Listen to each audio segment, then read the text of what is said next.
Napakatinding laban mga idol ang nangyari dito nga sa FIBA Eurobasket 2025. Pinaglabanan ng gold medal game ng national team ng Germany kontra naman dito sa kalaban nila na national team ng Turkey. Ano-ano nga bang nangyari dito nga sa naging labang nilang ito? Isa-isahin natin yan ditong pag-usapan para sa ating video na ito.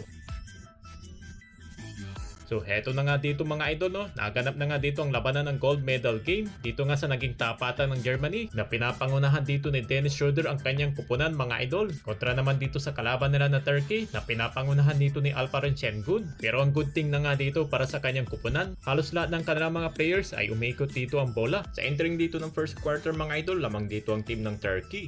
Leading pa sila mga idol with the 8 points. Magandang bowing block ang ginawa dito ni Franz Wagner. Nagresulta naman dito ng 200 slam dunk ng bongga ng Germany. Naging dikita naman ang laban pagdating ng second quarter. Sa 6 minutes mark, under fast break ng Germany with a spin move ni Franz Wagner. Binisik lang mga idol ang depensa ng Turkey. Hype na dito si Franz Wagner mga idol, sabay trust talk sa kanyang opponent. Napa-timeout tuloy dito ang head coach ng Turkey. Nagkaroon naman dito ng magandang resulta ng easy tomboys ni Alperen Şengün. Ganadong-ganado ang crowd ng Turkey fans. Natapos naman dito ang halftime, leading with the 6 points ang team ng Turkey sa score na 46-40. Sa entering ng third quarter ay dikitan pa rin naman dito ang kanilang score. Beast mode na dito si Alperen Şengün, nakakuha ng counted and foul mga idol. Para pangunahan pa rin dito ang kanyang kupunan. Meron na siya ditong total of 16 points sa quarter na ito. Taas braso si baby Nikola Jokic. Nagre-reklamo na dito ang team ng Germany. Well, mukhang nakakuha na dito ng momentum ang team dito ni Alperen Şengün. Walang takot na tumira ng 3 at pinupustihan lang ni Şengün ang depensa ng Germany. Leading pa rin with the 6 points. Hype na dito ang crowd ng arena. Mukhang nangangamoy ang gold medal game para sa Turkey. Well, sa entering naman ng fourth quarter mga idol, biglaan naman ditong unting-unting nabubuhayan ang team ng Germany na kung saan pumasok dito ang 3 points siya ni Oscar de Silva. Sa 2 minutes mark ng fourth quarter mga idol, naitabla naman dito ni Dennis Schroeder na kanya ditong 100 slam dunk. Bigla na lang napatayo ang fans ng Germany. Well, nakalusot naman dito sa inside the paint si Shane Larkin. Balik sa 1 point lead ang Turkey mga idol, pero heto ng parok man ng Germany. Attack mode na dito si Dennis Schroeder. Matapos ang layup na yun, nagkaroon dito ng clutch jumper to take the 3 points lead. Sa score na 83-86, timeout dito ang Turkey. Sa last 12 seconds naman dito mga idol, naisablay naman dito ni Alperen Şengün ang kanyang 3 points. Kaya sa huli, nakuha pa rin dito ng panalo at nagkampeon dito sa gold medal game ang team ng Germany para dito sa Eurobasket ng 2025. Pinangunahan naman dito ni Dennis Schroeder ang team ng Germany na nakapagtala dito ng 16 points and 12 assists. At leading scorer naman dito si Franz Wagner with 18 points. Hindi naman dito naging sapat ang 28 points ni Alperen Şengün upang talunin sana dito ang team ng Germany. Naging emosyonal naman dito si Dennis Schroeder na makuha niya dito ang MVP ng Eurobasket